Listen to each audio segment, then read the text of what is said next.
Good morning, everyone. It's a great honor to be here today to participate in this panel on cinematic representations of Bangladesh's independence. It's a great honor to be also invited to chair this session at IAGS, and I thank the organizers for that. I'd also like to welcome our four speakers here today. Famida Akhtar, Nainika Mukherjee, Naeem Mohammed, and Zakir Hussain Raju. And also, I just want to mention that our participation here today is in some way a recognition as well of the 50th year of Bangladesh's independence. So in that way, it's fitting that we should be talking about our films here in this session, as many of them address the 1971 war.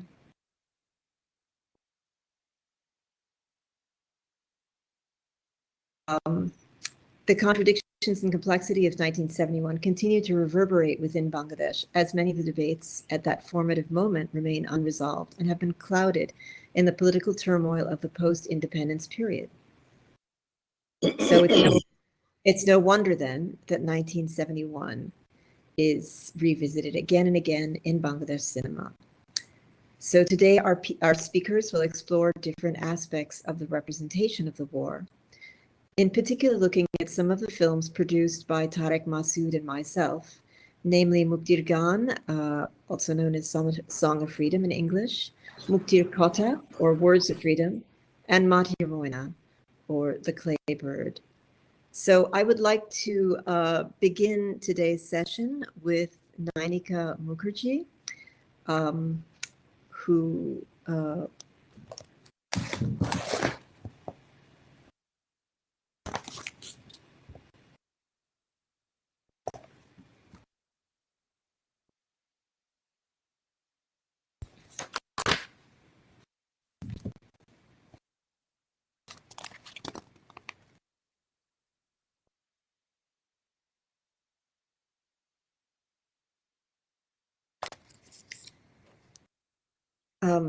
who has written extensively on sexual violence and war in the context of Bangladesh.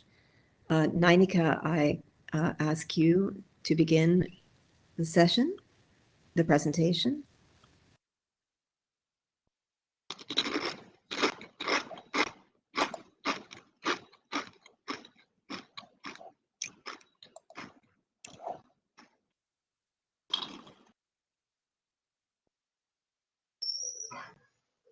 Hi, Catherine, can you see me?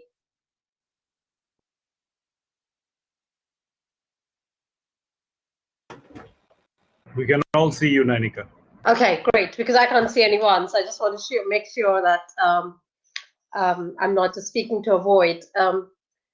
Thank you very much, Catherine, and to IAGS for this panel on Tareque and Catherine Masud's repertoire of films. It's a great honor to be here, and particularly as Catherine said, on the occasion of the 50th year of Bangladesh's independence. My paper is primarily I have engaged. I've known Tareque and Catherine's extensive work over the years. And Muktir Gaan was something that really addressed for me. I am from India, from the Indian side, and I speak, read, and write the language. But for me, I was an insider-outsider. But even for me, Muktir Gaan had a certain kind of affective and emotional kind of pull, and that was quite interesting for me as an anthropologist to also realize how much I felt or how much also a recognition there was with the spectator response to Muktir Gaan.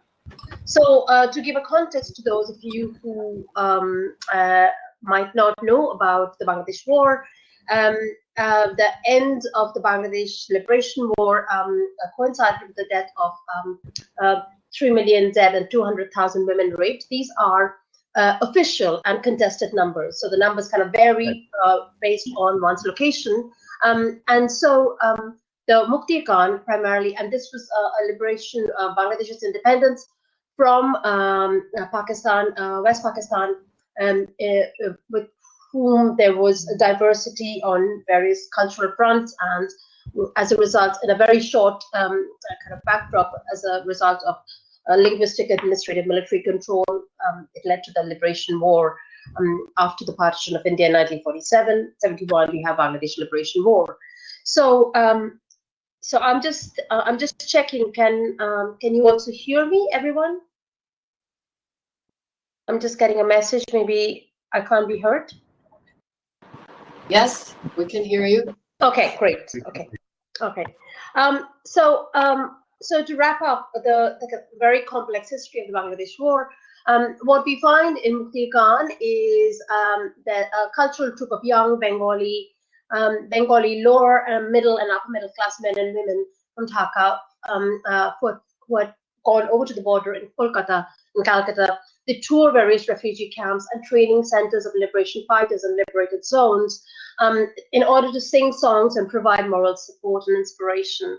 I'm not going to go into the technical aspect of the film. I might do it at the end in case we have technology is not on our side, but I'll do it maybe a little bit at the end, and maybe the other speakers might pick up on it.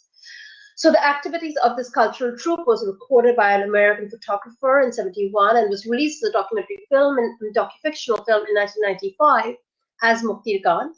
And the popularity of Muktir Gaan elevated the young men and women in the documentary to the position of celebrities, actually nearly 14 years after it was documented, and aroused an emotive nostalgia of a Bengali identity itself. What I see Muktir Gaan having worked extensively on the public memories of sexual violence during the Bangladesh War of 1971, I have a very critical take of Muktir Gaan, even though I myself emotively and affectively recognize many of the emotions that are there, that is there among spectators towards Muktir Gaan and viewing Muktir Gaan. What happens, I talk about process of feminization inherent in the narratives of the migrants. These migrants are on a truck traveling through various refugee camps, as well as various, at the same time, they are also rooted in middle class.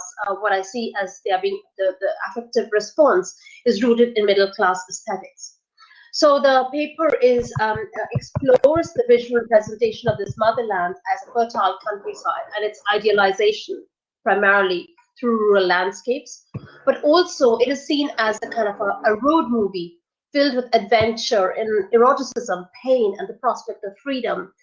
Freedom among a group of young men and women, the adventure of war as well, which is mostly not talked about, but also shows the different political economy of the migrants. And by focusing on romanticism linked to the adventure of war, I'm also trying to show who can be mobile or not, and the conditions under which this mobility is made possible. So here I talk about how the role of motherhood of the mother nation emerges through Muktir Gaan, through the very collapsing of land and nation as traversed through this cultural troupe.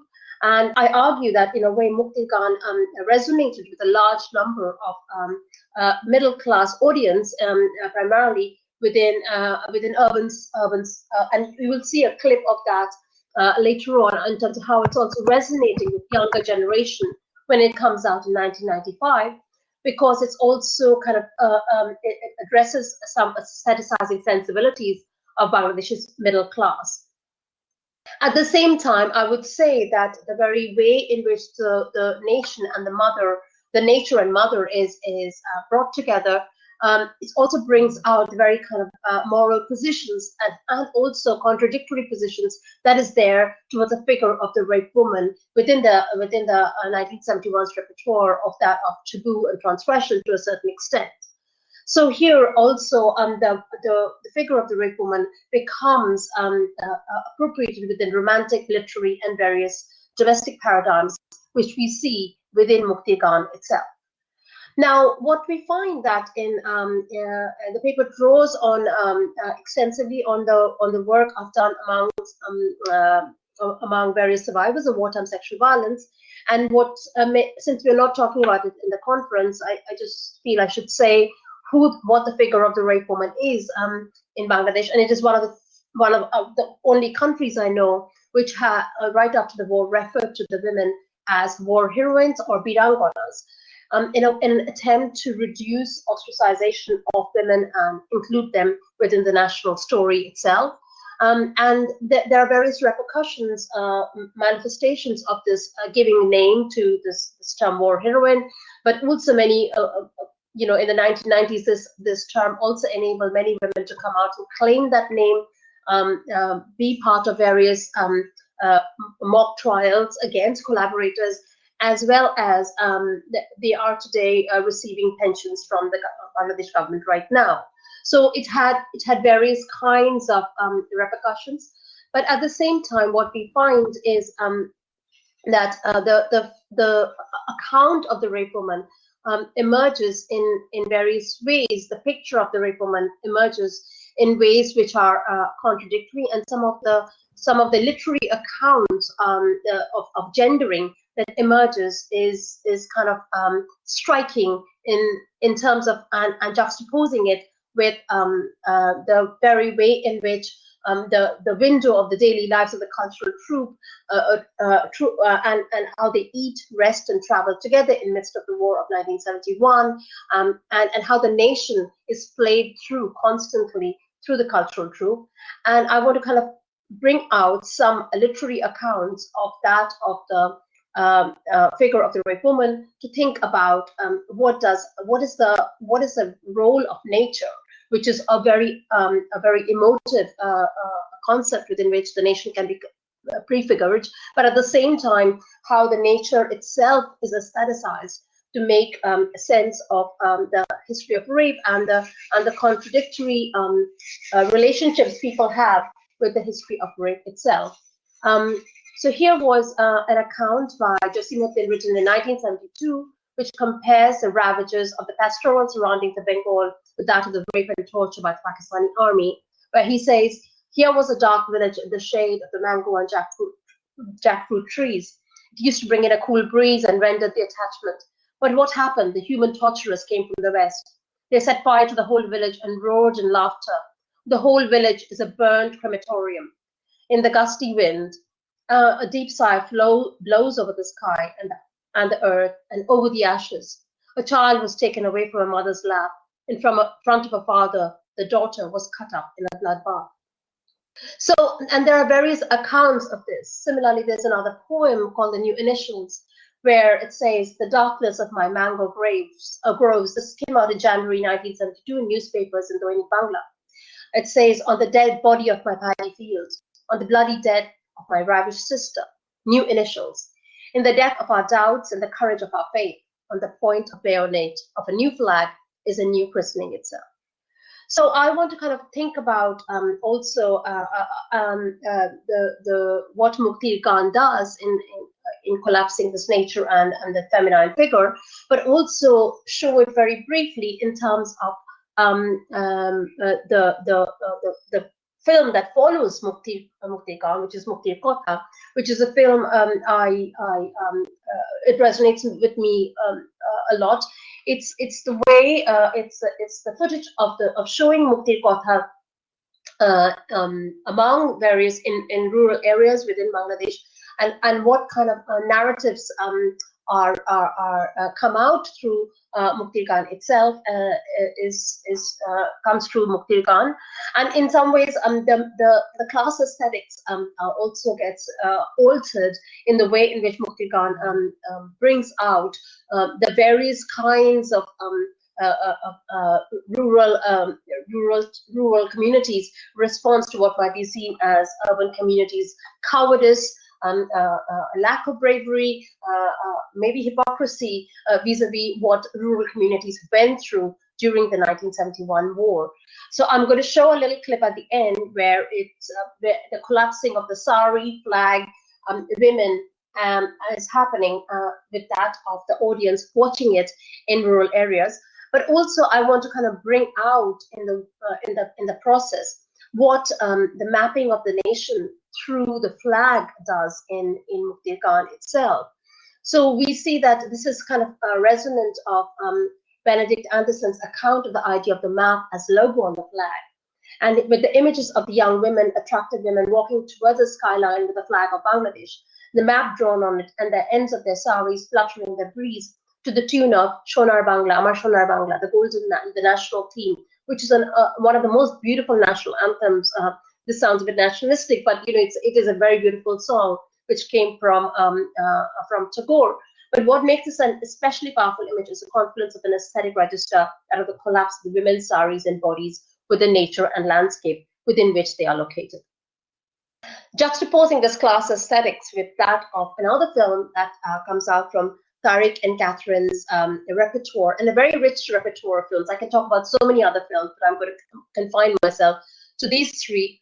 In thinking about the film Muktir Kotha, or Women and War, and there the process of historicizing, primarily talking about sexual violence, accounts of sexual violence among women, and the film brings out the richness and moral complexities of the experiences. And so Mazli Bala, a tribal birangona or a tribal heroine in northern Bangladesh, talks about, is there a difference between people knowing about dishonor and attempting to dishonor? Precisely kind of, changing the semantics of what sexual violence is for her. Similarly, the famous sculptor and a protagonist, war heroine who is no more among us, Firdausi Priyabhashini, talks about how she works with and the sculpture bark of trees as they signify to her the abandoned, like I was after 1971, abandoned, ridiculed, humiliated, and treated with contempt. So even the women were called war heroines, but the various kind of repercussions in their lives were varied.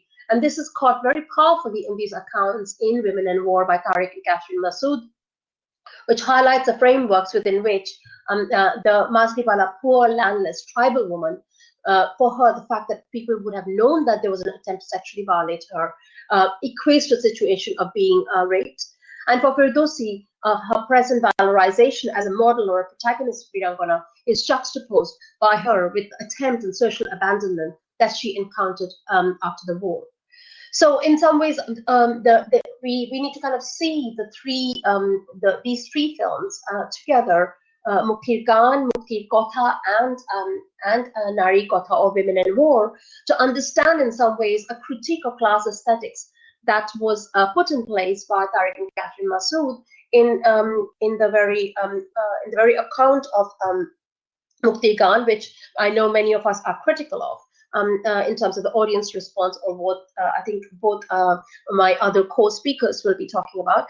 And I'm going to try and hopefully successfully show a little clip from Muktir Gaan, which actually captures from Muktir Kotha, which is a second film, which is the filming of the audience watching Muktir Gaan in rural areas. It would show a clip of Muktir Gaan, the first film in it. So the villagers watching the cultural troupe within the film itself, and also a response among younger generations to Muktir Gaan itself, the first film. So the first film is about the cultural troupe. The second film, Muktir Kotha, so Songs of Freedom, Words of Freedom, is a sequence of films. How the younger generation are responding to it.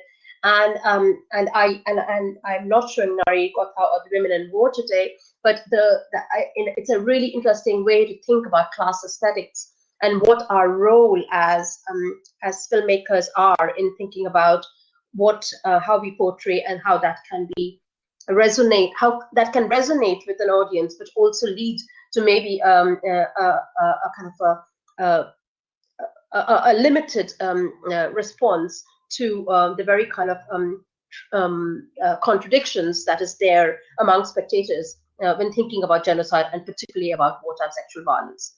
So I'm going to stop there just to kind of see if I can try and share something. So let me just move this back a little bit.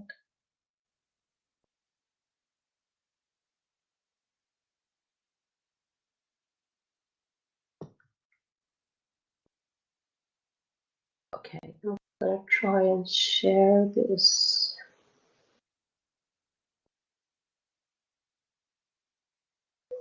Share an external video. Right, I need to add a URL. Okay. Is there a way to show a clip from Muktir Gaan, Catherine? Or we could just leave it and maybe leave the others to kind of come in to join in. Or let me just try.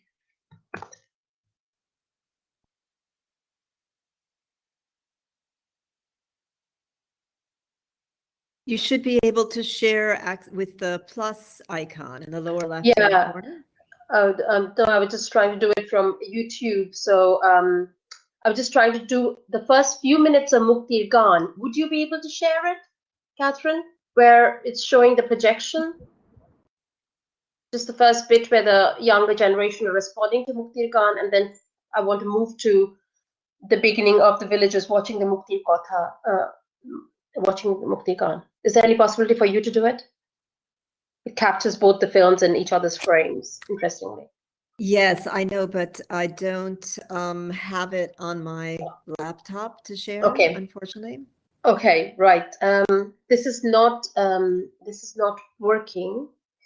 But maybe people who are interested, I could stop here and because I think I've taken my time, Catherine, and maybe people could think of the first. Maybe others might show and the first few minutes of Muktir Kotha, the second film, as well as a clip further in where the villagers are watching the Muktir Gaan within the frame of it.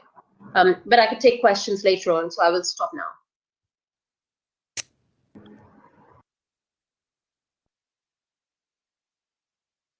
Thank you, Nainika.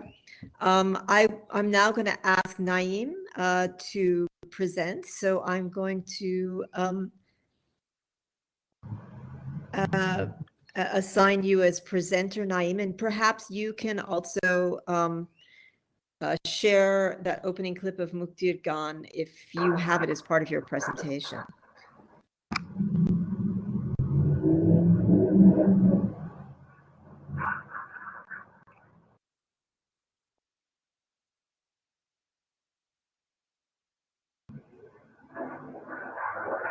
You're muted, Naeem. Oh dear, thank you.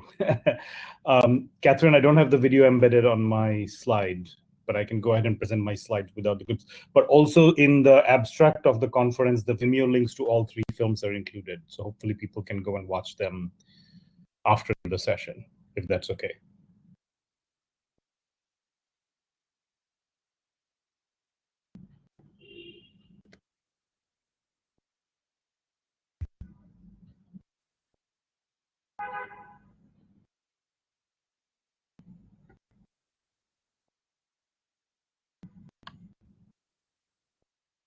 Can people see the slides full screen?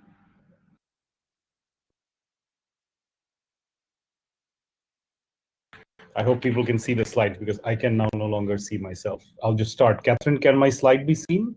I can see you. I don't see your slide yet. Are you uploading the slides or are you sharing the slides? I'm sharing the slides. It's there at the bottom. I can see it very small. Can you make it bigger, Naeem? Can you make yourself small? Is there a way to make yourself small and the slides bigger? Make screen share full screen. There's a cross on the right-hand side. If you move your cursor to the right-hand side, there's a make screen share. Yeah, there's screen. there's a little. Yeah, it's there for me now. Did you click that, Naeem? No, I didn't do anything. I see. Well, I see your slide, but it's very small. But click on the button to the right where it says make screen share full screen.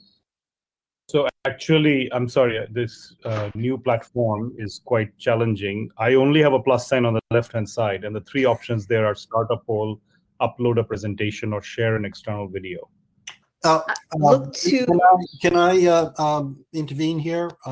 Yes, please, Armin. Okay. For all the people viewing your presentation, if you look on the far right-hand side of your screen, there is an expand option.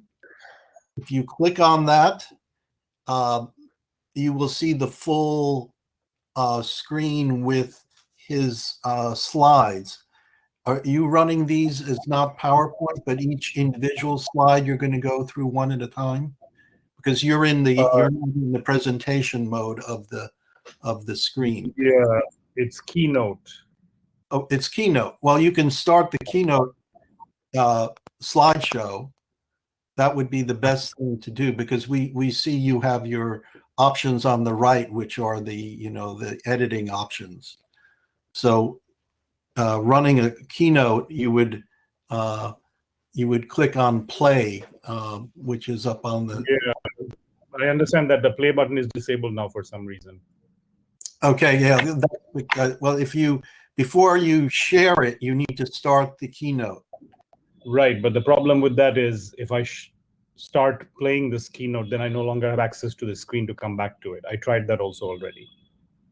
Oh, okay. All right. So, yeah, you can go back to what you were doing, and let's test if you can then click on the second slide. Does Alt Tab work?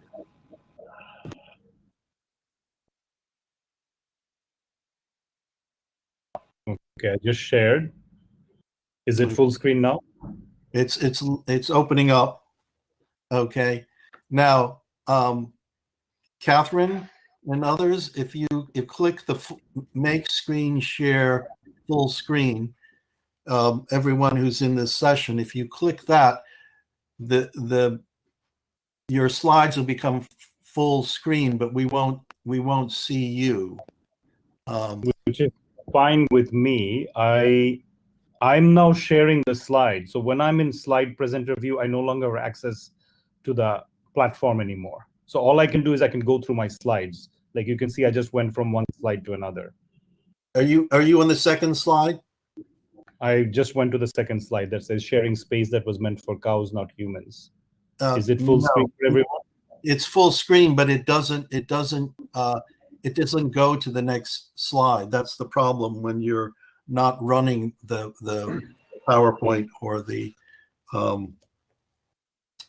when you're not running the PowerPoint, but doing it as each individual slide. And you say that you can't run your PowerPoint, your Keynote. No, not when I'm doing the other thing you told me to do. Okay. Maybe I should just read the paper and forget about the images, although of course there's a panel about presentation, but I'm sorry, we didn't have a test run of this platform, unfortunately. Yes, and my apologies. If you can't be running your Keynote at the moment for yourself. Can you go to on your Mac, and you just go to the Keynote and start running? I mean, I can do this. I can share the entire screen. No, that's disabled. Can you see it now? Sorry. Yeah, it's down at the bottom. It's moving now. You just moved it to the second. Yeah, because I'm not doing it in the viewing mode. I'm just showing it one slide after another. Can I just do it that way? Yes. Let me put you on full screen. Okay. Can you now move? Yes. Okay. All right. Is this okay for everyone? It's working. If everyone in this session just goes to that expand on the screen for the slides, this should work. Okay, we can hear you. We can see the slides. I'm sorry, we can't see you. That's okay. I don't need to be seen. So I will speed up on the presentation since a lot of time was lost. Very briefly. Sorry, go ahead. I was going to say, just don't worry about time. Okay. I am going to talk about just one of the films that Naynika already referred to earlier, which is Muktir Gaan, Song of Freedom, the first film that Tareque and Catherine Masud came out with, and a film that set a certain kind of visual meter, tone, and even objective for almost all films about 1971 that came out afterwards.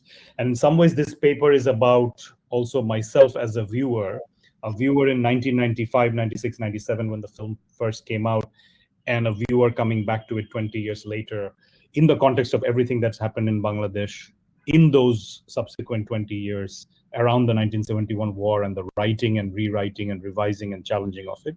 Some of those being motions set in motion by this film, some of those being unrelated. And this paper is about going back to that same project with a different eye. And you'll see in the title that the words documentary are within quotation marks.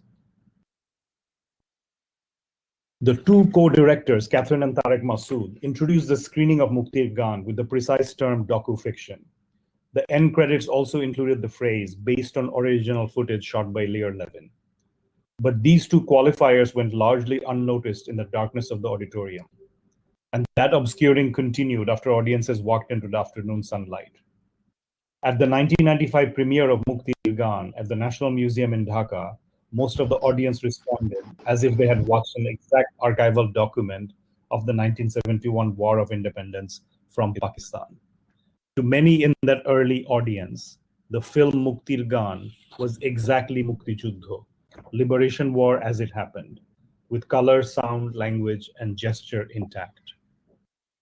2 decades after its release, this film occupies a canonical position among Bangladeshi films, both fiction and documentary, about the war and genocide. Muktir Gaan was followed by a small trickle of films about 1971, but none had quite the same impact on the formal and informal memory industry in Bangladesh. The film's reverberations were felt even in the subsequent reception of the Masood's 2 fiction films on 1971. The Khan Award-winning Matir Moina, or Clay Bird, released in 2002, and Noroshundor, a short film released in 2009.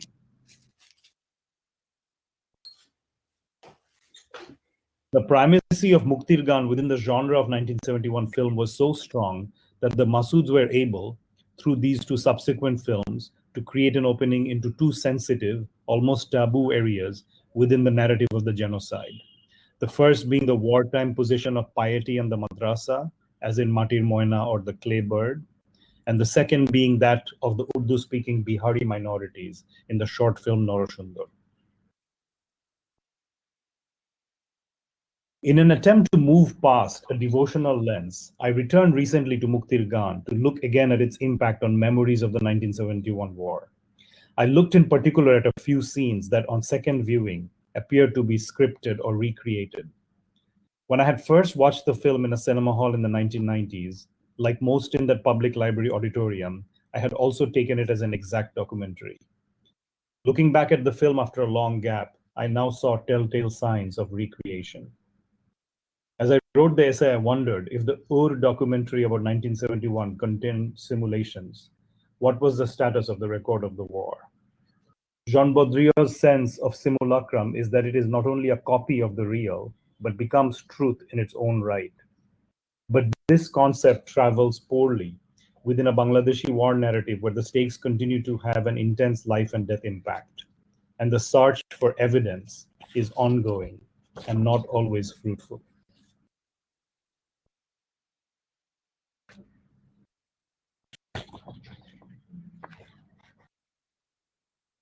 The release of Muktir Gaan fulfilled 2 roles in the Masood's mind: the return of the war as a focus of film storytelling, and the reformation of a middle-class audience. Tariq Masood wrote enthusiastically about the premiere. People waiting in line to watch a film. Such a sight was beyond imagination in Bangladeshi cinema halls. Of course, lines for cinema tickets was not beyond imagination, but Masood was pointing to a certain missing middle-class viewer and the cultural elite. I suggest that most of that audience was there to find the actual war on screen, not a recreation. The film followed a musical troupe that toured refugee camps inside India, trying to raise funds for the Bengali guerrilla force. The footage was shot in 1971 by filmmaker Lear Levin. He was never able to finish the film, and 2 decades later, the Masoods tracked him down in New York and convinced him to allow the use of his footage for Muktir Gaan. The scaffolding of is Lear's 20 hours of raw footage, repurposed by the Masoods. The beginning and finale of the film contains archival material from the Film Division of India, Bangladesh Department of Film and Publication, Independent Television News, and the UN Archives. The film's ending includes 2 more sequences of archival footage. In the first, in the UN, Pakistani Foreign Minister Zulfikar Ali Bhutto is seen tearing up the Security Council resolution that ratifies the end of the war. In the second, and even more crucially, the footage is of the singing troupe looking down on what appeared to be jubilant Indian soldiers entering Dhaka. I contend that the impact of these 2 bookended archival segments was to recast the entire film as exactly indexical to a 9-month-long war. As Tariq Masood highlighted, the Indian authorities suspected Lear Levin to be an American spy. As a result, his access was severely limited, and he was forced to return to America when the fighting heated up. An accurate representation of Levin's shooting experience would have reflected a chorale period of only 3 weeks in November 1971. But the editing of the film radically lengthens the on-screen time, intercutting the March declaration of war with the troops' first appearance and the December arrival of victorious Indian soldiers with their final musical goodbyes. When Muktir Gaan was released, I believe that the post-war generation, in which I include myself, received it primarily as a documentary representation. This audience did not parse scenes as being scripted because they had no object to compare it with. Catherine Masud highlights that even for the actual footage, this was the first time audiences were seeing war material in color with synchronized sound, further enhancing the real effect of the visual. My review of the film on its first release in 1995 contains some signs of unease, where I wrote, the subtext that is not explored are the class differences among the Bengali refugees and freedom fighters. The troop members are for the most part from middle-class backgrounds. Yet here in the course of the film, they mix with village refugees, farmers, and foot soldiers. There is some awkwardness in these interactions. This type of film falls a whole subgenre of documentary, the compilation film. In spite of intentions, audiences breathed a different meaning into the film through a continued insistence on truth. As Catherine Masood said, there is a level at which people don't want to believe, even if they're told, that a film like Muktir Gaan is fiction at any level. Even now, after so many years have gone by, we even made a documentary about the making of Muktir Gaan. We deconstruct in detail the way it was, in some sense, an artificial construct. Still, people don't want to believe that, because Muktir Gaan has a symbolic value which is beyond its entity as a film. And that symbolic value lends it a kind of abstract value, which has in some ways little to do with the film itself. So at that level, since it's an abstraction, maybe all this doesn't matter so much. It certainly did not matter to the people who believe in the representations of Muktir Gaan. In the scene I had commented on back in 1995, the peasant soldiers were not rehearsed for simulating verisimilitude, and mid-embrace, one of them looks directly at the camera and smiles. This stilted half smile is what I had read, perhaps a little too enthusiastically, as a sign of discomfort with class tensions. In another scene, there is a break where a song is entirely invented as well as a dialogue. The scene begins with the troop traveling in their truck. One group of women playfully comb and then tousle a friend's hair. The lead singer is asleep on top of a Bangladeshi flag. In one corner is another singer, and we glimpse the cover of the book she is reading, Cancer Ward. This is a semi-autobiographical novel by Alexander Solzhenitsyn, published in '67 and seen here in the English translation. It is a glimpse that hints at the class background and political orientation of some members of the traveling troupe, that push back at the edges of the united Bengali culture idea on display in the troupe's self-presentation. When the car breaks down, the women start reading a newspaper from the war front. Everything is in English, perfectly enunciated. Through the snatches of dialogue, we piece together that one singer's father is on the front, that her brother Nadim is also fighting, that she has not heard from them in months. There are reaction shots and close-ups, but all throughout, the sound stays synced. I had known Lear Levin for some time in New York and finally approached him to ask about the scene. He was forthright. I needed a certain amount of exposition, explaining things without having to put in subtitles. So that was a scene where we felt we needed to explain a certain amount of stuff. I gave them those directions and then they went from there. I had to shoot it maybe 3 to 4 times. Theater director Lubna Mariam was one of the musicians in that scene. Asked in Dhaka about the same scene, she said, "It was 40 years ago. I don't remember repeating it. I just remember Lear and his group were quite unobtrusive. There are scenes where I'm combing my hair, picking flowers from the pond. They shot all that unobtrusively. They might have asked us to repeat this one scene. I have no memory of that. But they were filmmakers, they might have. And also we became friends."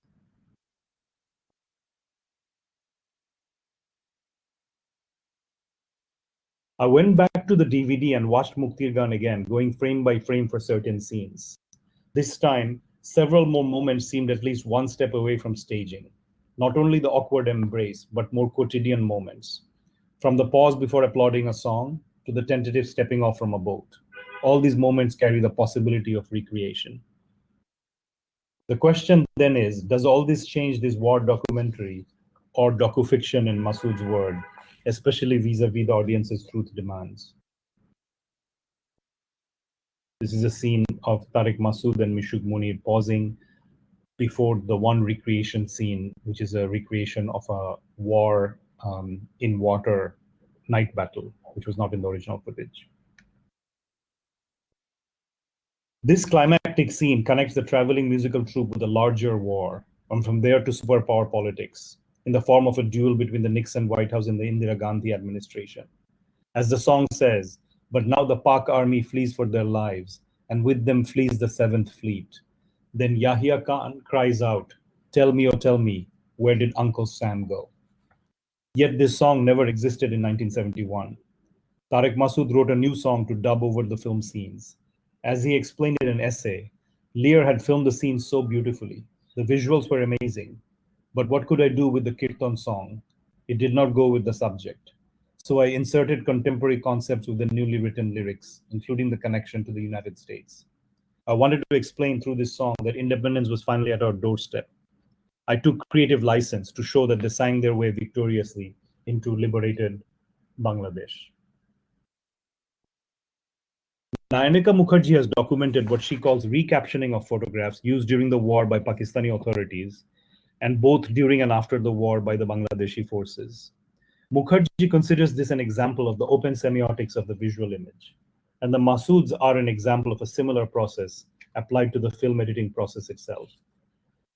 Lubna Mariam, one of the singers on screen, believes that the Masood's film should be considered a Herculean effort of recreation, but she cautions that audiences may take from this documentary the idea that the war and genocide was glorious and somehow clean.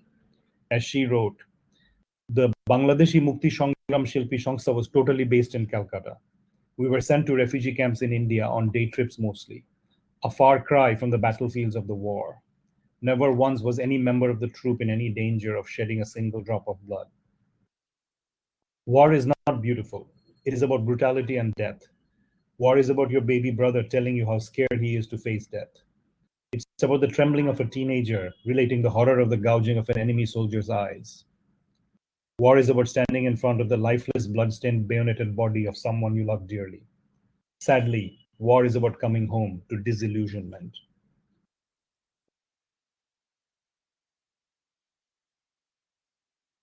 Catherine Masud acknowledges the liberties in this film, but also underscores the Bangladeshi audience's receptiveness to particular versions of their own narrative. As she said in 2020, "Perhaps we took a little more license than a cinema verite filmmaker would have taken. But I think it was in part due to our seamless manipulations that the film was embraced as truth by those audiences you talk about, including yourself, an audience that was eager to embrace the film as a reflection of their own ideal perceptions and mythologizing of the war."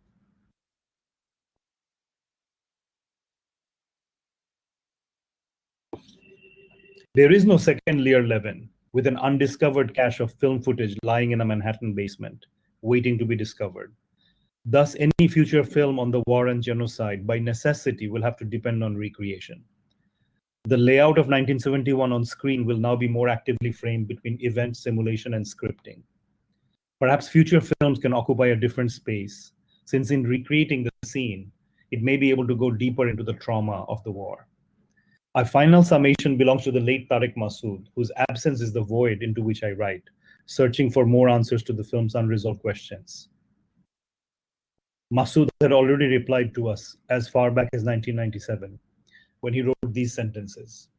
That scene where Indian Army is entering and the musicians are smiling as they look on. The truth is more important than the facts. Perhaps that scene did not happen in real life. Perhaps they were actually laughing with some children. This may not have happened, but this is a historical truth within the liberation war.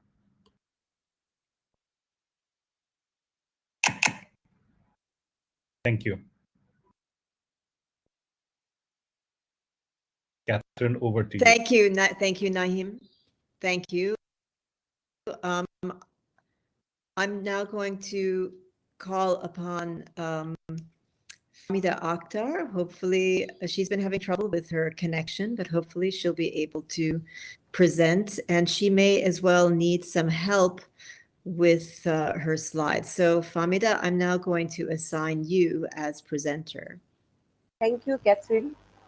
And please accept my apology for being connected in a slight delay.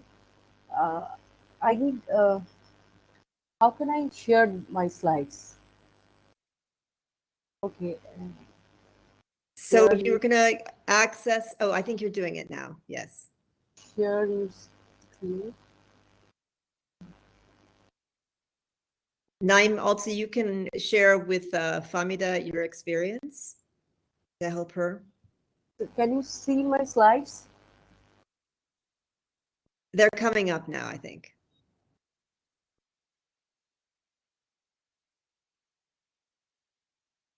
Are they visible now? Not yet from my end, but yes, I think they're I can see them perfectly. Yeah.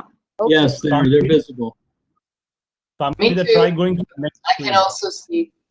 Okay. Thank you, everyone. My Famida, paper... try going to the next screen, just as a test. Sorry?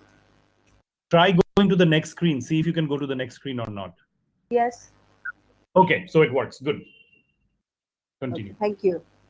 My paper explores the interpretive framework of the documentary film Muktir Gaan, Song of Freedom, made in 1995, in representing history and gender. Muktir Gaan, a feature-length documentary film on the liberation war of Bangladesh directed by Tariq Masood and Catherine Masud, is regarded as the most watched documentary film in the South Asian history. This non-fiction film subverts many cliches of war narratives, particularly in bringing the unrepresented experience of women in war discourse by depicting images and actions of real women.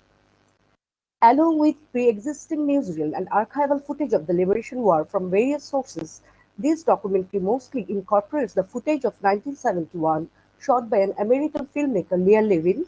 Levin footage was never seen before by the Bangladeshi audience and was left in the basement of his house in New York City for nearly 20 years before it was praised by the Masoods in 1990. The 20-hour 16mm footage recorded by Levin mostly contained the stimulating experience and journey of a cultural troupe during the war. Bangladesh Mukti Songram Shilpi Sangstha, the mobile singing cultural troupe, which consisted of young middle-class Bengali male and female singers, traveled through refugee camps in a truck. They entered into the liberated zone, crossing the border, singing inspiring nationalist songs to the refugees and freedom fighters. Muktir Gaan mainly reveals the journey and performance of this cultural troupe during the war in a non-fictional context. The film became the most popular documentary in Bangladesh on the theme of the liberation war. Its unprecedented popularity helped the film to be regarded as the most significant film among all genres of Bangladeshi war film, as it shapes the public perception of the 1971 war most powerfully. For narrating the past, the film both engages fact and fictionalization. Documentary as a genre, which is widely expected to be fact-based and requires authenticity, accuracy, and authority, cannot produce the actual past. Stella Brazzi, a documentary theorist, writes, quote, "Documentary has always implicitly acknowledged that the document at its heart is open to reassessment, reappropriation, and even manipulation," unquote, Brazzi 12. Bill Nichols also characterizes documentary by its potential to make representation or argument about historical reality. Thus, documentary is also a cinematic construction. It contains both fictional techniques and factuality, even when it incorporates archival images or found footage. Therefore, in order to examine Muktir Gaan, a documentary film mostly based on archival and found footage, my concern is not to find the level of truth or falsehood of the past depicted in the film. I would rather concentrate on looking at its interpretive framework. How does the film incorporate pre-existing footage from various sources, including archive, for interpreting the past? I aim to unpack the politics and aesthetics of the war documentary film Muktir Gaan, contextualizing it as it intersects with the socio-political context. I also probe its strategies of gender representation. Muktir Gaan is not a melodrama, nor a fiction film, as I said earlier. Despite this, it appeals to the Bangladeshi viewers, particularly in the context of 1971, when the film was released with deep emotion of nostalgia, leaving them to shed a few tears. The film was cherished by the audience as a ritual of collective remembering of the history of the Liberation War, which has been suppressed by the institutional efforts during the military rule from 1975 to 1990. After the assassination of Sheikh Mujibur Rahman, the first president of the then Prime Minister of Bangladesh in August 1975, Bangladesh underwent 15 years of military dictatorship. During this period, the country was ruled first by General Ziaur Rahman from 1975 to 1981, and then by Lieutenant General Hossein Mohammad Ershad from 1982 to 1990. To secure and legitimize their dictatorial rules, both Zia and Ershad promoted the growth of Islamic fundamentalism. They forged a new sense of Muslim identity for Bangladeshis, in which the Islamic religious identity prevailed over the Bengali identity. This period from 1975 to 1990, both in reality and in film, was guided by the state-promoted selected amnesia about the Liberation War. Am I visible or my slides are visible? Sorry. Your slides are visible and it's so fine. So I don't need to be visible. It's okay. Following the overthrow of Ershad regime by widespread Gano Obhudhan popular uprising in 1990, the different aspects of the Liberation War started to reflect in different narratives and media with vigorous and more truthful accounts of the history. In this era, the issues of wartime violence against women and other war crimes had attracted huge public attention. Muktir Gaan was also accredited by many critics for the recognized public interest in the history of the Liberation War, leading to its dynamic depiction of the history and memory of the war. Collective memories are not a simple act of remembering, rather they are usable, quote, usable, determining belonging exclusively, solidarity and continuity, unquote, Zilazar. Similarly, Bangladeshi audience seem to employ the cinematic memories depicted in Muktir Gaan as usable to reconstruct their national identity in a changing socio-historical context of 1995, when Bangladesh also began to regain democracy following 15 years of autocratic rule. Following the film's initial screenings, people across all generations started responding spontaneously, which the directors couldn't possibly ignore. The Masood recorded their journey, the audience responses and interaction with the film while projecting it nationwide, along with narrating their accounts and experience of making the film. Eventually, another film is born throughout this process named Muktir Kotha, Wars of Freedom, made in 1999. Muktir Gaan is promoting widely the experience of the war among the contemporary Bangladesh audience still today through its continuous and diverse forms of screening, ranging from television screening to different outlets, and in different online media. Despite having rare footage of 1971, which could generate a newness and stunning opening, Muktir Gaan doesn't begin with using Levin's footage. It starts with what is arguably the most important archival footage in the history of Bangladesh, the historical speech of Sheikh Mujibur Rahman delivered on 7th March 1971 at Racecourse Maidan in Dhaka before millions of people. This speech, regarded as the greatest rhetoric of Bangladesh that kindled a revolutionary zeal in Bengalis, leading them to fight for their country in 1971. Recently, on 30th October 2017, UNESCO recognized the speech as one of the world's significant documentary heritage and included it in the Memory of the War World International Register. It is alleged that throughout the 15-year period of military dictatorship, everything okay? I hear the echo. Anyway, it is alleged. Just keep going. Okay.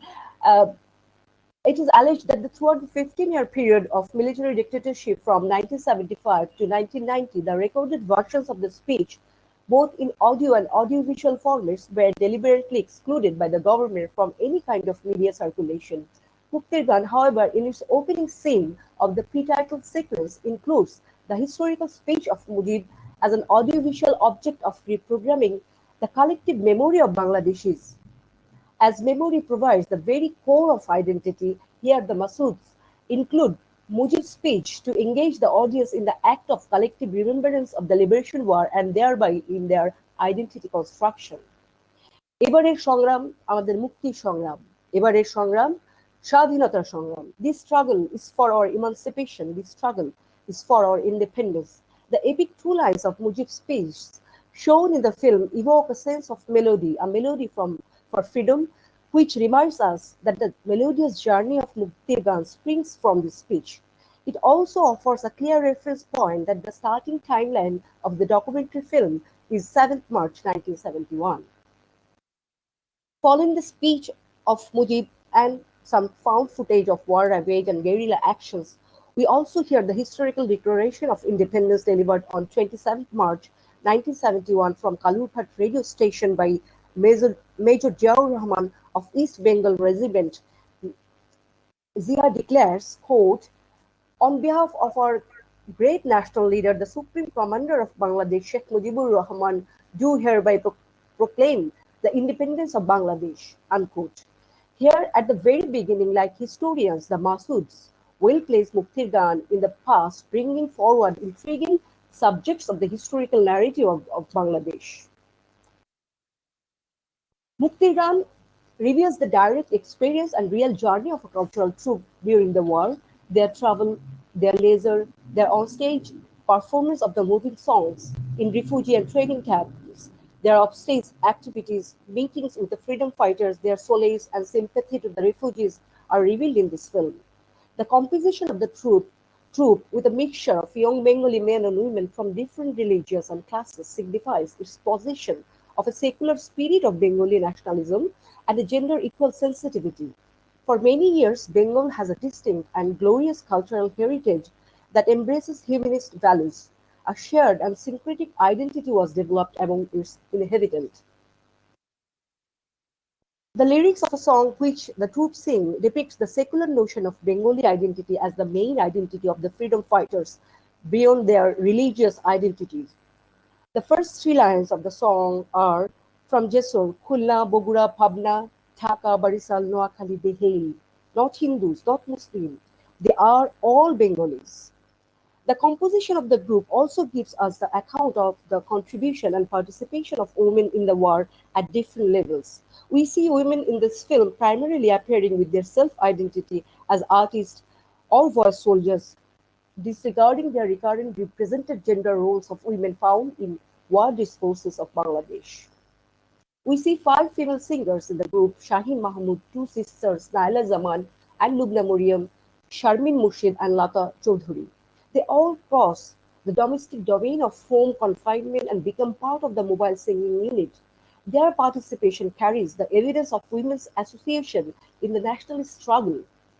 Again, their journey can be compared with the migration experience of refugees caused by the horrors of the war. Indeed, like other refugees, they also have stories of loss and pain. Within the film, at the beginning, Tareque, a member of the group and the narrator of this film, proclaims the group as refugees while narrating the suffering and victimization of the endless Bengali refugees pouring across the border. Noynika Mukherjee, by highlighting the group members' middle-class background, recounts them as a different kind of refugee from millions of poor Bengali refugees. This difference is identified by Naeem Mohammed in some instances as visible awkwardness. The sole identification of refugees as poor and subaltern, thus separating the middle-class migration experience from the war-torn population, is in fact a product of processed knowledge through media circulation. Different international broadcast news agencies and individual projected the footage of the relentless procession of poor Bengali refugees running across the border, forming a spectacle of suffering during the war and in the subsequent years. Thus, the footage of the impoverished refugees became iconic synonymous with the liberation war, restricting the memory of the war to this recurrent theme. The musical group's refugee experience, however, is a combination of forced and voluntary migration. The former is created as they are displaced from their home by their crossings of the border to seek refuge, and the latter is evident in their musical journey.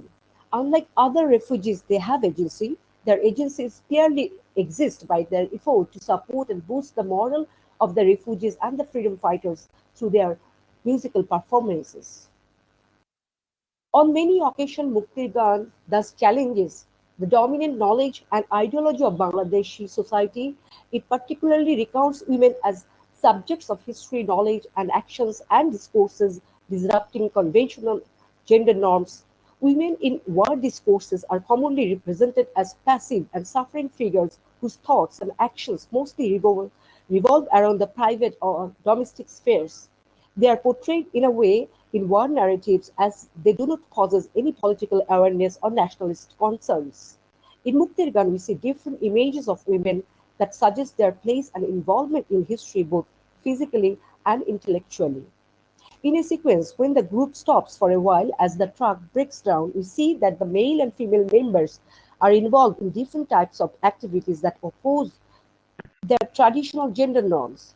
Two male vocalists, Benu and Bipul Bhattacharya, are practicing ragas, while female members are reading English newspapers, sharing the news on the ravage of war and war fronts with each other. We see that the headlines, Free Bangladesh by December, appears in the backside of a newspaper read by Naila Zaman. Indeed, at that time of her reading the newspaper, it was a questionable projection of hope whether Bangladesh's independence was possible by December 1971. But when the film was first released in 1995, by that moment it became a historical truth that Bangladesh owed its independence on 16 December 1971. Thus, the framing of Naila Zaman with the newspaper headline displays her as a history narrator who reveals the viewpoint of the press of the liberation war. We then see Naila and Charmin share different news on war ravage with each other, revealing the death of civilians in several regional districts. They then point out an article on Pakistani army entitled, "We are tired, we want women and wine." Here again, women reveal another historical truth about how the paid soldier of West Pakistan fought the war and their impulses behind it. In another sequence, when the troupe is being treated to a dinner in a refugee family after the musical performance, we hear a very crucial question from Naila Zaman addressed to the head of the refugee family. Have you planted crops in your field? As you left home, what will happen to the crops? While male members like Shapun Chaudhary are playing clownishly with children and others like Tariq are busy querying a member of the family about a parrot, that moment Naila's question stands for production, a concern that is usually representative of the male sphere.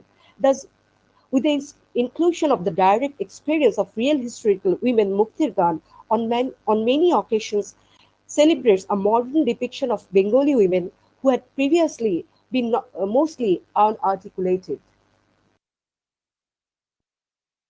Even with some limitations and editorial manipulation, all pre-existing footage Muktir Gaan is assumed by Bangladeshis to be an objective recording of the Liberation War. It mostly uncovers the real journey of the musical troupe. We cannot, however, deny the fact that the performers were aware about the camera's presence, which to some extent altered their natural expression. Moreover, many offstage sequences were pre-rehearsed before they were shot by Levin. At the time of editing, the Masoods include a extensive archival and reenacted footage with the footage recorded by Levin to enhance sometimes the rhythm and meaning of the songs and sometimes to form broadly the narrative of 9-month-long liberation war, thus blurring the generic boundaries of documentary and fiction film. Muktir Gaan depicts the past in a semi-narrative way, representing it as an audiovisual collage of alternative history. During the 1990s, while the memory of the Liberation War was almost waning, the film's significant role in creating a critical emotional perception of the history of the Liberation War helps it to be regarded as a film dedicated to rescuing and revisioning history. The female images in Muktir Gaan depicting the direct and unarticulated expression of real women of history are redemptive. This is the first film in the cinematic history of Bangladesh which documents the different contribution of women in the national struggle in a creative way. Muktir Gaan, however, kindles further aspiration to explore the role of women in frontline battle actions, which it was not able to include. Thank you. Thank you, Famida. That was a wonderful presentation.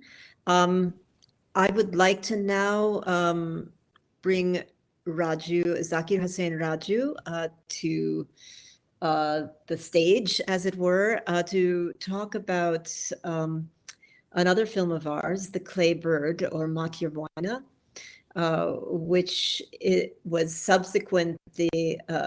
which we made subsequent to Muktir Gaan and Muktir Kotha and Nari Kotha, the other films that have been discussed so far. And it's a fiction film as opposed to a documentary. So Raju, I'm going to make you the presenter now.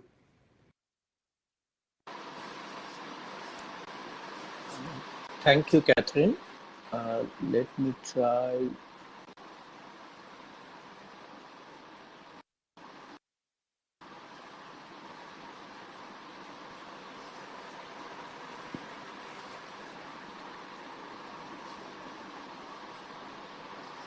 I'm trying to share my screen. Okay, can you see my screen?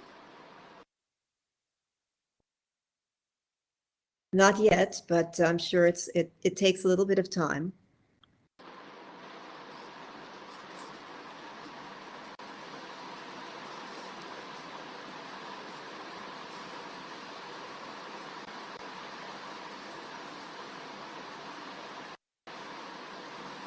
You activated the screen share control on your screen? Yes, I did.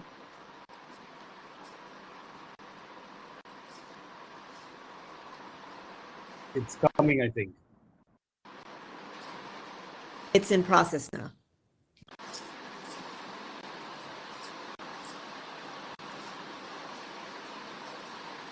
We can see it now. Can you see it now? Yes. Yes, perfectly. Okay. Okay, so let me thank Catherine Masood, who has convened this special panel in this International Association of Genocide Scholars Conference. And on the onset, I would like to share my tribute to late Tariq Masood, a mentor to me directly, and also without whose films, without whose work, I think we would not be discussing this panel that we are doing now today. And I would also like to thank the audiences here, other panelists, and especially Mr. Mofidul Haq, who is a veteran researcher on genocide and war from Bangladesh, and one of the founders of Liberation War Museum in Bangladesh. I'm sure many of you know him, but I can see him also in the audiences. As you can see, and as Catherine already said, I'm moving to another film by Tareque and Catherine Masud, which is Matir Moina, The Clay Bird.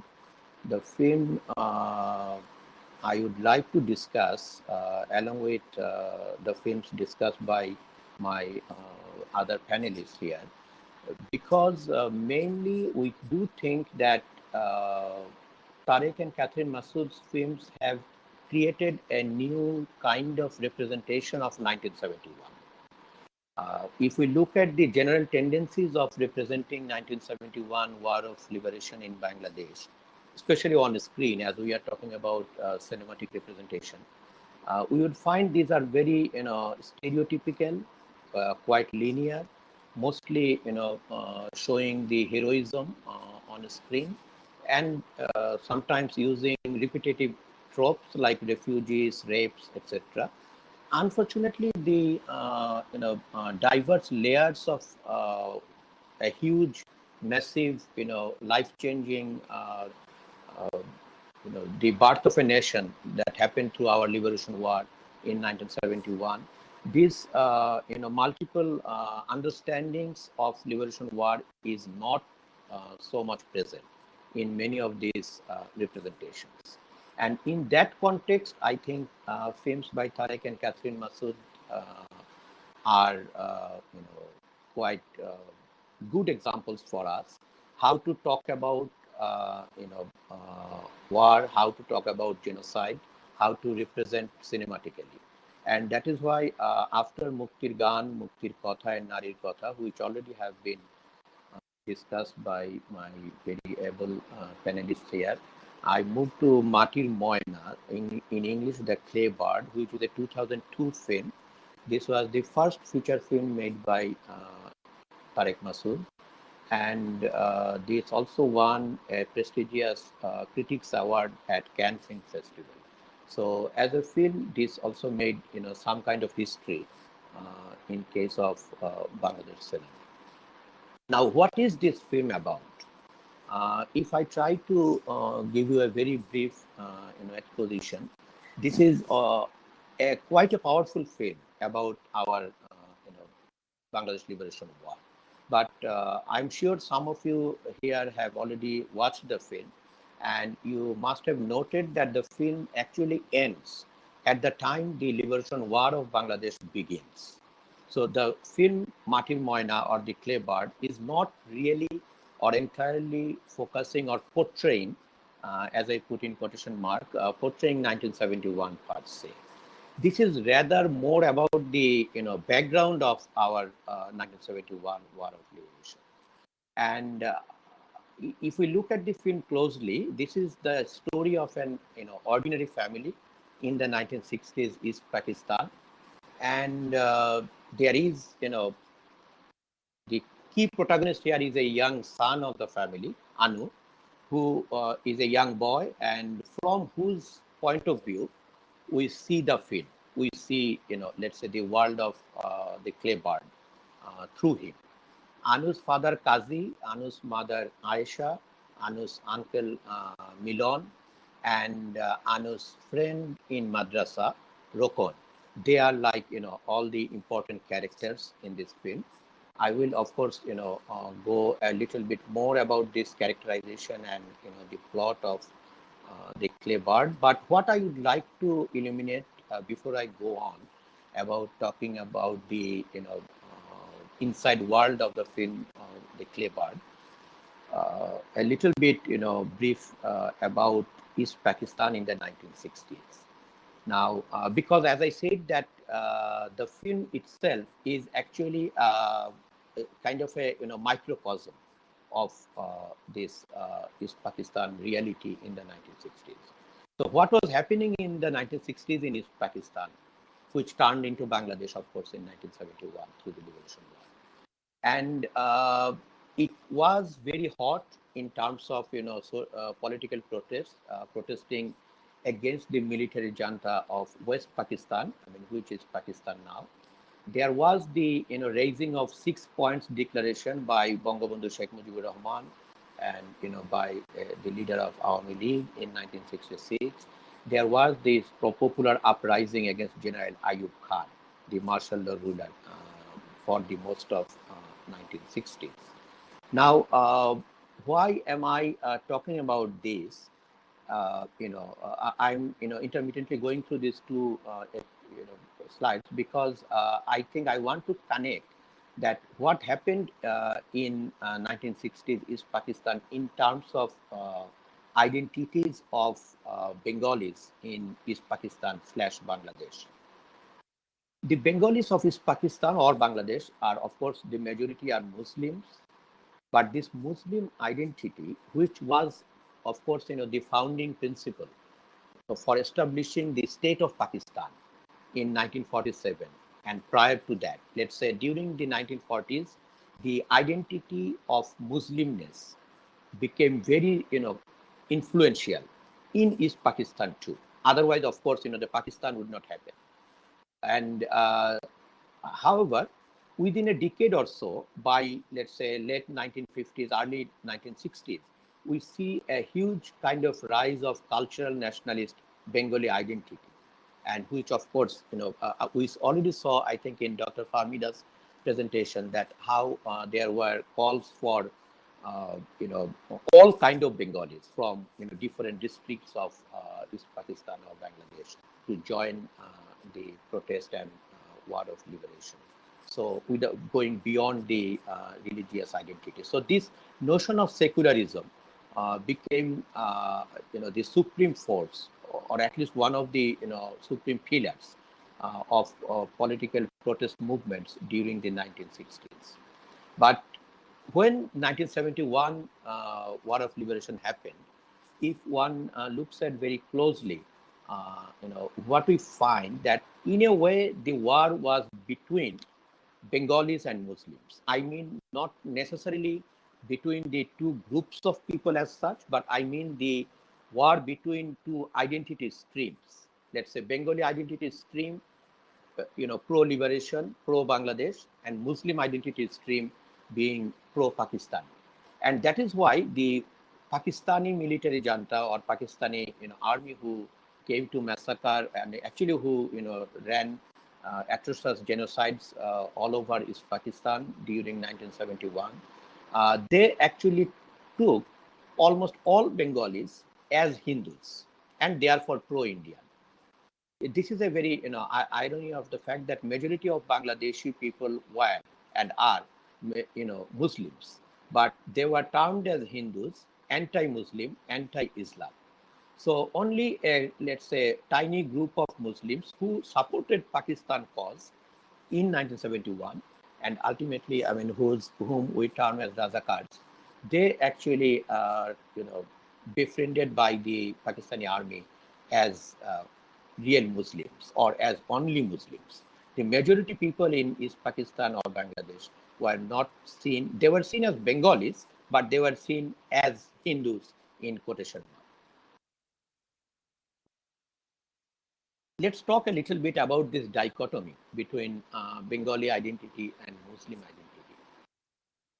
This dichotomy, the historians of Bengal and historians of Islam in South Asia, they tell us that this chasm between Bengali and Muslim identity were created mainly by the British colonialism in the late 19th century after the first independence movement of India that happened in 1857. So after that, first but failed independence movement, some historians call it a Sepoy Mutiny. After that mutiny, the British colonial rulers, they wanted to create, let's say, a Muslim bloc in all over India, and in a way they wanted to create this conflict between Bengali identity and Muslim identity, as well as, if we remember, there were Islamic reform movements in late 19th century. So this conflict then began in say British India, like 200 years back. However, if we look at the development of Bengali Muslim middle class in East Bengal or East Pakistan we actually use from the 1950s. So we were always the eastern part of Bengali Delta, and in that way East Bengalis. So an identity like Bengali Muslim identity, that was hard from early 20th century onwards, from the writers and reformers from among these tiny middle class East Bengali group of people who were coming to the urban centers. Anyway, but as we all know that this dichotomy has swayed several times. As I already mentioned that in the 1940s, it became more like Muslim, pro-Muslim, less on Bengali nationalist identity. But of course, by the time we reached to 1971, it was almost like only Bengali identity. There was no space for Muslim identity. Now, if we look at the large group of art cinema films that have been made in Bangladesh in last few decades, many of which actually quite sincerely portrayed the liberation war on screen, and also participated in this, let's say, discussion about identity formation through cinematic representation. We find that majority of them actually maintain this idea of dichotomy. They thought, this is like a either or demarcation. And in their films, I do not have time to go, in length in other films, but let me briefly say that in most of these art cinema films produced from Bangladesh by quite brilliant, talented Bangladeshi art filmmakers, they have shown Muslim characters mainly as pro-Islam. And if it is based on, the film is based on 1971, then they are, of course, pro-Pakistan. And in that way, the Islam or religion shown there is quite archaic. And these Muslim characters, who are mostly bearded, oldish men with, long Islamic attires and with a skull cap, they are shown mostly as like, evil characters in this large group of art cinema films in Bangladesh. But what about the Claybird? I think I am interested in Claybird more because it takes identity conflict of Bengalis in Bangladesh in a more discursive way. If we look at the film The Claybird, we find that the dichotomy is identified in several ways, but also the half-tone area that there is, it is not like black and white. That is also there. And we also see that the characterization of, let's say, Bengalis or Muslims, by which I mean the characters vouching for certain kind of identity streams, they are portrayed as quite participatory human beings, not as like villainous or very good. I mean, this is not let's say a war between good and evil. If we remember the Qazi character from Matir Moina, the Claybird, we will find that he is quite a staunch Muslim. He is very, pro-Islamic. He is the father figure in the family, and he wants, his family members to follow the Islamic rituals quite, rigorously, and that is why he sends young Anu to the Islamic boarding school, to madrasa, to stay there. And when Anu's sister Asma becomes ill, he does not allow to bring modern medicines. Rather, only Islamic ritualistic treatments that he allowed. So he is a, let's say, representative of this Muslim identity stream. On the other hand, in the same family, we find his younger brother Milan, Anu's uncle, who represents the modern thinking and cultural nationalism, who eventually, when the War of Liberation starts, he joins the war as a guerrilla. So, but what I want to point out that both these brothers are within the same family and not necessarily, looking at each other full of hatred, but trying to speak to each other, though sometimes not so successfully. But this is, I think, the the character of portrayal in the clay bird that we find, and I would say probably the more important aspect of the clay bird, we see religion, that is Islam, in various ways, in multiple ways in the film. But we see Islam as a very syncretistic religion. It is, if you have watched the clay bird, you of course have noted that it points out to mystical roots of Islam, religious thinking in Sufism, rooted in Bengal. So there are like, multiple, say, strands of Islam that we see in the film, The Clay Bird.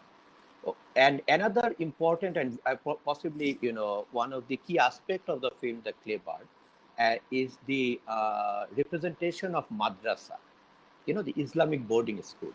For many of us, even being Muslim, madrasa or Islamic boarding schools are like a no-go zone. I mean, we hear about madrasas, but we have not been inside madrasa, or we have been, let's say, occasionally, but we have not been able to watch madrasa life quite closely. And here, Tariq Masood, who actually went to madrasa, lived in madrasa for his school education in his young age, he makes, an autobiographical take on madrasa life. So this is, I think, very important that possibly this was the first time we got a very, deep, insightful insider's look at madrasa life through Tariq Masood and through his character, young Anu. I said that, Anu lives in madrasa.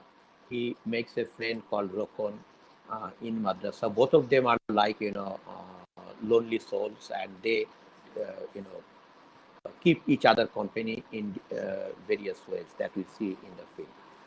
So this portrayal of madrasa life and how these young boys are treated, that is, I think, a very important aspect of the film, The Clay Bird.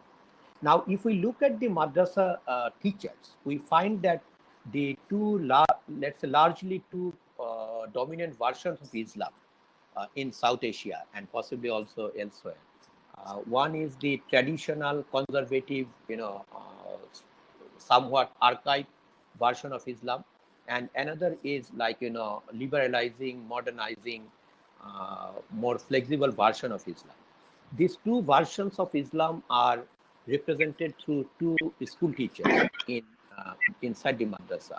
So we see teachers Bakiullah and teacher Ibrahim, who actually debate about, these different versions, and of course they treat the young boys also quite, differently, at least partly, or if not fully, emanating from their understanding of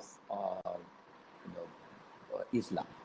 So I think I'm almost in the later part of my presentation, end part of my presentation here. So what we find, I mean, let's say if we think about some takeaway from the film, The Clay Bird, I think the important aspect that we get in The Clay Bird, we see the life inside madrasa, we see life in a ordinary East Pakistani Bengali Muslim household, and through the characters, I mentioned the main characters, but through their let's say conflicts and their communications, we get how this whole let's say dichotomy between Bengali versus Islam that has been there, but on the other hand, how that is not the full story. I think this is important. And if we remember the ending of the film, we do remember that the army attacked the village. Aisha, the mother, she takes Anu with her. When the army arrives in the village, but father Qazi, he does not want to leave home. He rather believes that his brothers from Punjab, Muslim brothers from Punjab, they cannot do any harm to him or to Islam as such. But after some time, when mother and son they return home, they find Qazi is there, but he is like in a very absurd mode because the pages of Quran has been burned by this military from Islamic Pakistan who raided Qazi's house. So that is the I think, and that is when actually I would say the real war of liberation begins. The point where we see the film The Claybird to end. But this is very interesting that even though The Claybird does not go into let's say more detail about war of liberation in 1971, which few years before through the films like Muktir Gaan or Song of Freedom, Tareque and Catherine Masud did very successfully. But still, I do think that The Claybird is a very important, powerful representation of our liberation war, which is, as I said, very rare in terms of discursive representation. I would like to end by talking a little bit about the idea of Bengali Islam that, of course, historians like Osim Roy or Richard Eaton and William Van Schendel, Rafiuddin Ahmed, all these historians of South Asia, they have pointed out that Islam as a religion has been localized, especially when we talk about Bengal.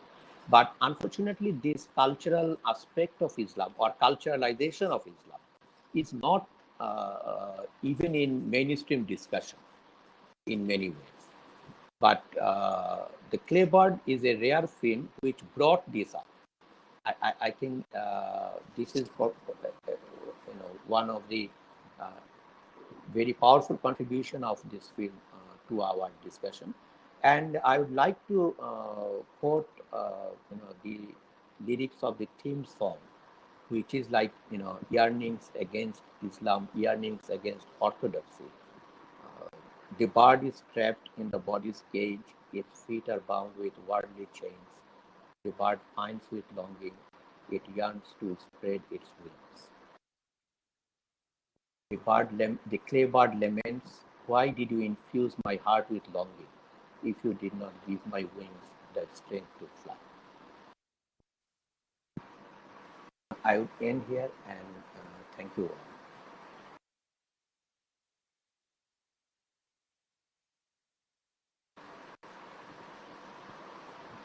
Thank you, Raju. And thank you, everyone. Thank you for your wonderful presentations. Can people see me? Because I haven't yet been able to activate my webcam on this, which is a little bit disorienting. Sorry, Catherine, we can't. You can't see me. I don't know why, and it might have something to do with my very poor internet connection here because I'm in a remote part of Maine. It says webcam sharing is starting, so hopefully it will start up. But anyway, I know that we're running short of time here. We're quite over time, in fact. And I have also taken on the role of respondent. So I will try to keep my comments very short. But first of all, I wanted to thank all of the presenters for your wonderful presentations, as well as the attendees who have patiently sat through the various difficulties we've been having with the technical aspects of this platform. And I also want to remind the other attendees who haven't had a chance to see our films that they are available for streaming through the conference website, including on the page with the abstract of this panel.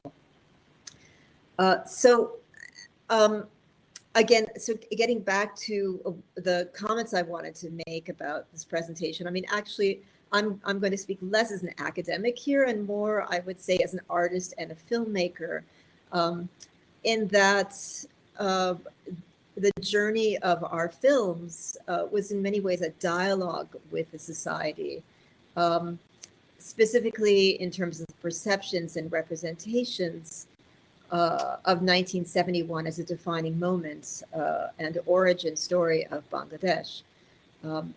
So it was kind of, it was a self-critical approach, I would say, that was prompted in many ways by our interactions with our audiences around our films, and that also shaped the evolution of our work.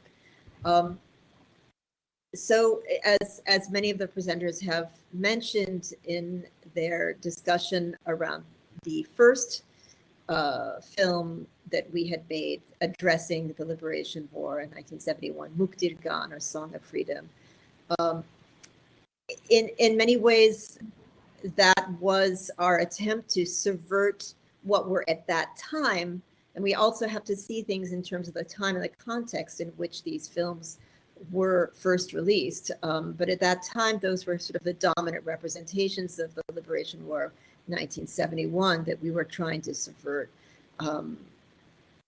partly in terms of the depiction of women as more active agents in the struggle, as Famida and Nainika have pointed out also, subverting those gender norms against, and this was against a backdrop of a suppression also of the secular dimension of the war after many years of military rule and the promotion of a more Islamist national narrative. So in that context, the film presented a more inclusive and tolerant narrative about the war, as seen through the eyes of this multi-class, multi-religious troupe of men and women traveling together through the war zones and refugee camps. And so, again, Famida addressed this historical context in her presentation. And what Naeem touched upon was the way in which the film was embraced as a documentary evidence and truth, which was paradoxically quite a contrast to the way in which the film was, in many respects, artificially constructed. But we read this perception, and we understood it at the time even of the release, as being partly the result of the long suppression of visual counter-narratives to that dominant ideology of the ruling regimes of those times, which again is a context that has been brought into the discussion by our presenters. But we felt that we were still projecting a much narrower and more middle-class version of the war, and that in itself we came to see as being problematic. And as I've shared with Naeem Mohammed elsewhere also, I think the audience experience of the film that he speaks about in his writing was more typical amongst an urban middle and upper middle class, an educated audience. Rural audiences in the villages throughout the country where we later toured with the film had a very different response. They immediately reacted to its elitist depiction of the war as seen through the eyes of the troupe, which to them seemed inaccurate and false, and it was not a projection of their experience. Quite the opposite, in fact, was their own sort of perception of the war and their engagement with it. So this interaction with rural audiences led us to rethink our own way of projecting the war through our films. And I would say, in series, if you look at them, the subsequent films were an attempt to broaden the margins of our own production, our own projection of the war in a self-critical process of what you might call cinematic reconstruction. So whether we're talking about the treatment and depictions of sexual violence and a wider experience of women, as Nainika mentioned in Muktir Kotha, that's Words of Freedom, and Natir Kotha, or Women in War, or we're looking at the class dimension of the war in Muktir Kotha. and even the multi-ethnic dimension of the war, sort of going beyond that diversity of depiction of Hindu and Muslim experience in the war.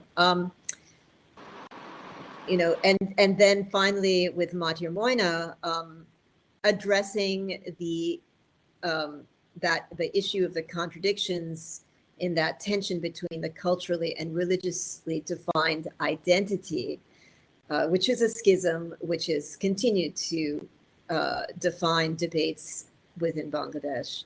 You could say that the Claybird or Matir Moina was an attempt to find a third way through the minefield of that debate around identity and religion through a more heterogeneous depiction of Islam. And also a subversion of that one-dimensional demonization of Islamic identity, which had often been seen in other cinematic representations. And you know, this identity war, as Raju mentioned, between religious and cultural forms was brought into sharp focus, particularly during the independence struggle, which is why we embedded the narrative of the clay bird in those times, in that defining moment. But this is a divide which continues to reverberate in Bangladesh society to this day as an unresolved issue. So all of these films trace our attempt as filmmakers to broaden the narrative around the war and create a more inclusive and more nuanced series of projections.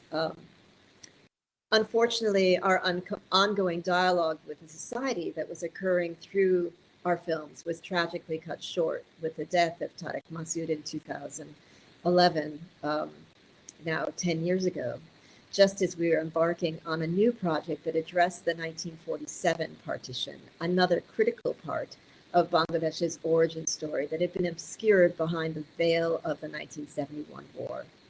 But through forums such as this conference and the writings of scholars such as our 4 distinguished presenters, this dialogue continues, and I'm grateful for the organizers of this IAGS conference for giving us this opportunity to further this dialogue and engage with all of the participants who are here today. So I thank you again, everyone. And I'd like to open the floor, if we have time, to take some questions from the audience.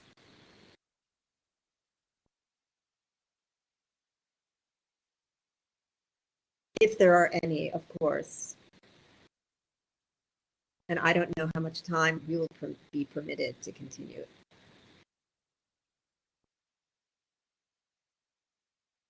Okay, we're being told that, yes, we have time to take questions.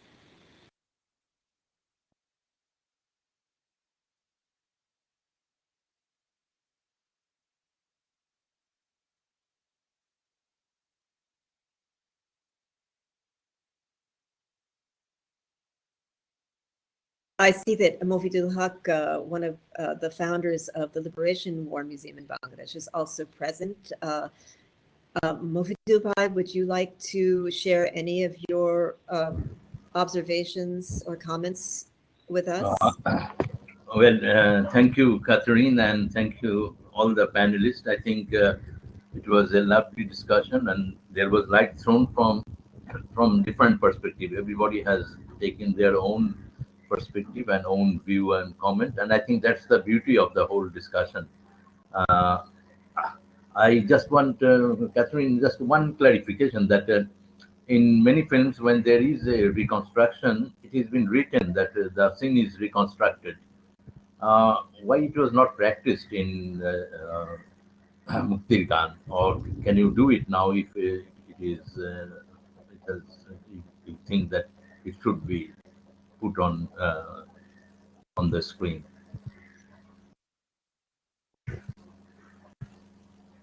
Thank you, Mufidul Bhai. And that's, a very important point that, Tariq and I often debated with one another, but we felt that we wanted to make Muktir Gaan an immersive experience for the audience. We didn't really see it as a documentary in a conventional sense.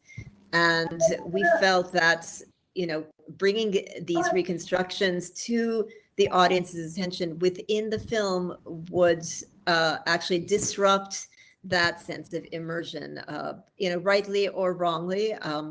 That was sort of the sense that we had, that we wanted to make it a more seamless experience. But paradoxically, that also contributed, I think, to the audience perceptions of the film as being an unmodulated, unfiltered representation of 1971. Thank you, Catherine. And through you, actually, I want to express our thanks to IAGS for organizing such a brilliant panel. And also there are other panels which will throw light on 50th anniversary of Bangladesh genocide. And I think through this 5-day exercise, we put Bangladesh genocide before the wider audience and especially before the international scholars.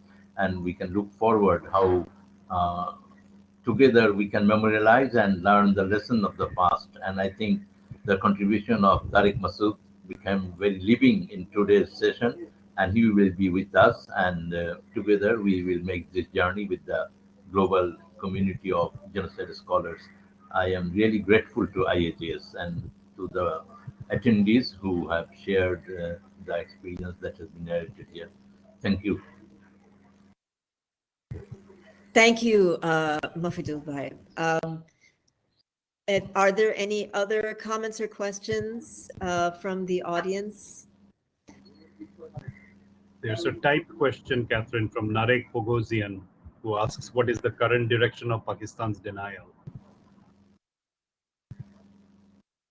Yes, well, that's a question that I don't really feel I'm in a position to address, although I do know that this is still an issue in Pakistan, that there is a very, very different perspective on 1971 that is part of the dominant sort of national narrative of Pakistan around the war.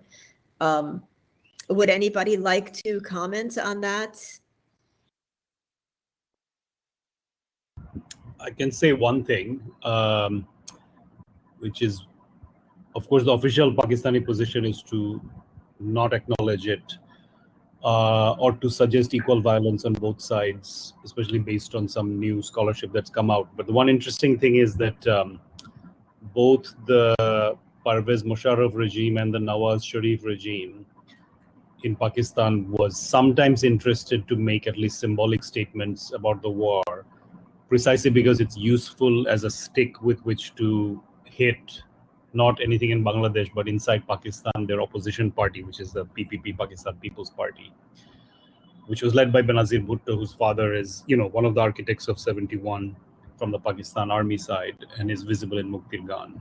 So inside Pakistan also, the reaction to 71 also dovetails with what current political priorities are. And current priorities right now are not to acknowledge the genocide, because PPP is certainly no longer an opposition party of any significance in the current matrix. Can I add to that as well? Naim's point. Yes, certainly, Nainika, please. I mean, it's been really interesting what Musharraf and other early governments have actually talked about, Bangladesh needing to move on and to show magnanimity and not ask for apology. They have talked, Musharraf has distinctly written in a tourist note, kind of visitors information book about that both sides have suffered. He's also mentioned that. So there was a suggestion of remorse and suggestion of but not really apology. But also I think it's really interesting to note this year in March 2021 the exchange between the Bangladeshi government and the Pakistani government, and in some ways the current Pakistani government is talking about, kind of, let's think about the fact that we are brothers, and we should think about those brotherhoods in moving forward. And I am not sure whether the current government is actually asking for the apology anymore, or asking for any of those positions anymore. Maybe civil society is, but I haven't heard those accounts coming in from the government, at least in the 50th year. Maybe I've missed it.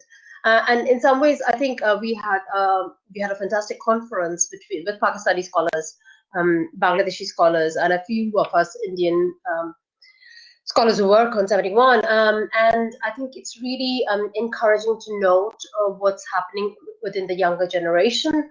At one level, maybe a smaller section of the younger generation, and many students I've taught, actually are keen to address this issue. And there are many Pakistani scholars actually raising this at the cost of their own predicament itself. So I would say that as a kind of point of a way to also reflect on where Bangladesh is about this issue might also be worthwhile to ask. And actually, I had a question for you, Catherine, and Tariq, who was an amazing friend, whom I talked to intensely during my fieldwork with both of you, all the trials and tribulations of fieldwork. What kind of a film would Tariq have made? Both you and Tariq have made at the 50th juncture of Bangladesh. What could that film have been? I know you talked about the 47 film, but if you had a kind of a, if you could bring back Tariq, what would you be looking through your lens? Would be a way for me to ask as a friend. Thank you, Nainika. Well, yeah, as you mentioned, the last film that we were making together was addressing 1947 as a way of, taking a different and more analytical perspective on that time as a defining moment. So moving backward even further from 1971 in a sense. But I think, that's, of course, a very hard question to answer. But I think that if Tariq were alive today, that we would be perhaps coming more into the present moment again, having delved further and further back into the sort of origin stories of Bangladesh and taken a much more contemporary narrative to the fore of our work, as we had also done in another film, Runway, which was made in 2010. But I think, even more so, we would have wanted to engage with a younger generation of people who had new perspectives and new ideas about what it means to be a Bangladeshi, how to address the contradictions of society in a more present day perspective. That's what I would think that might happen. Tariq missed so many things. He missed Shabak. He missed so many major events the past 10 years. But I think as we continue to show our films, we'd be continuing that dialogue with young people particularly, and that always had a big impact on the way in which we saw our work and our role as artists and interlocutors of the society. And I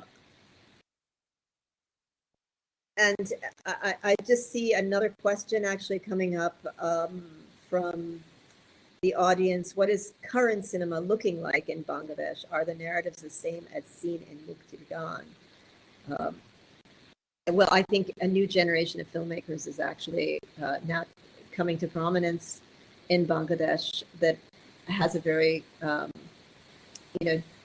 different set of concerns, also not so focused on 1971. This is a particular moment, I would say, a particular generation, Tariq's generation, that came of age, in the years immediately after independence. And so their primary concern as filmmakers and artists was in addressing the story of the country's origins. But now I think, you know, there's a more diverse set of concerns and interests among younger people that goes beyond the very cliche-laden topic of independence. And I might add here also that it's quite a proud moment for Bangladesh that 20 years, almost 20 years after The Clay Bird premiered at the Cannes Film Festival in 2002, another Bangladeshi film is now in Cannes, and that is actually a great honor for the country.